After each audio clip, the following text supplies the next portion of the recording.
Black Death plague that is spreading through Africa has now become untreatable as it mutates, and may soon reach Europe as it continues spreading fast. The fatal disease has now spread through 10 African nations after it mutated and became airborne. Thousands have now been infected by the virus since the first recorded cases in Madagascar last month. The countries in Africa that have been affected are now on high alert to help spot signs of infection, as fears mount that the disease will spread to Europe and America via plane travel as Ebola did in 2014. Professor Paul Hunter has warned that, in its current form, it would be easy for an advanced country to contain the disease, but he fears that it is now evolving into something far more dangerous that would be beyond containment for even the most well-developed countries. Hunter, a disease expert at the University of East Anglia, told the Daily Star, if it reaches the UK, Europe or the US it would be similar to the Ebola outbreak. As with any disease, it's a real worry that it mutates and become untreatable.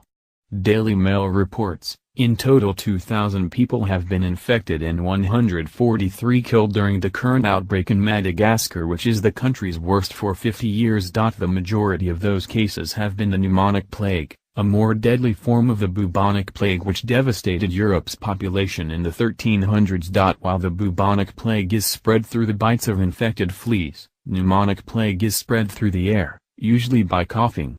Symptoms include severe fever, headaches, and coughing, with patients often coughing up blood. It can be fatal within 72 hours of infection, though can also be cured with a course of antibiotics if administered quickly. Health checkpoints are in place across the country, with passengers traveling on buses and taxis needing to pass a check with a thermometer. Banks and schools have a similar check, and the trade of infrared thermometers has soared, with prices of 100,000 to 220,000 Ariary, 27.60 euros, $31.69.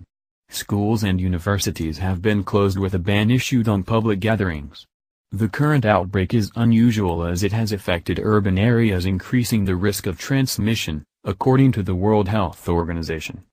WHO has delivered 1.2 million doses of antibiotics to fight the disease, while the Red Cross has been training hundreds of volunteers on the island to publicize preventative measures.